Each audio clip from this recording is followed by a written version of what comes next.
Cadence algorithm. This is used to find the contiguous subarray which has the maximum sum.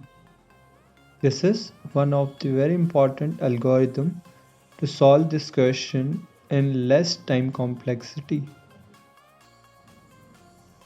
Let's see the input and the output of this question.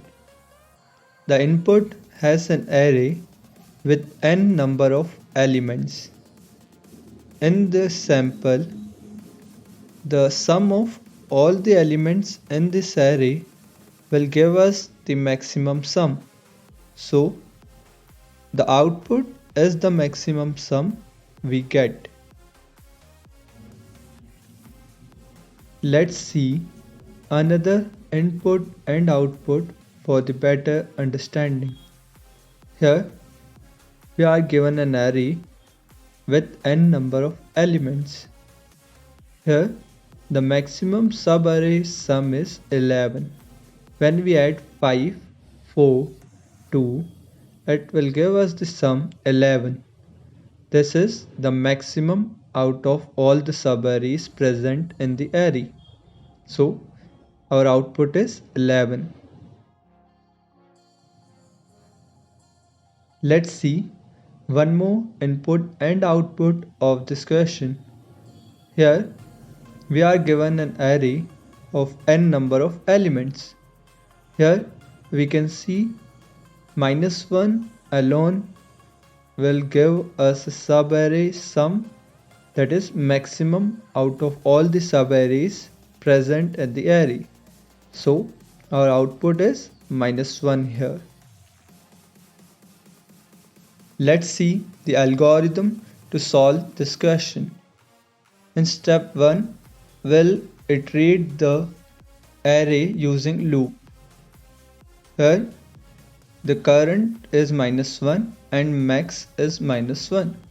But in next step, the current becomes 5 because current is the maximum out of the current element and the sum till that stage. Here, the current element is 5, but the sum till that stage will be 4.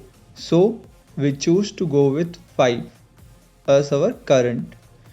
Then in the next step, we'll keep on iterating the loop and we'll change current and max value. In the last step, you can see the current become 5 but max remains 11 because max is equal to maximum out of the current sum and the maximum variable. Once we reach the highest sum, we store it in max, but the current variable stores the sum till that element. Let's jump into the code. Now, first of all, we'll initialize two variables, max and current. Current is initialized as 0 and max is initialized as the minimum value of long. Now, we'll run the for loop. In that for loop, for each element, we'll check if the current element is greater than the sum till that state, and we store it in current variable. Then in max variable, we check if the max is greater than the current or the current is greater than the max, and the maximum value out of both is stored in max. At last, we return max variable.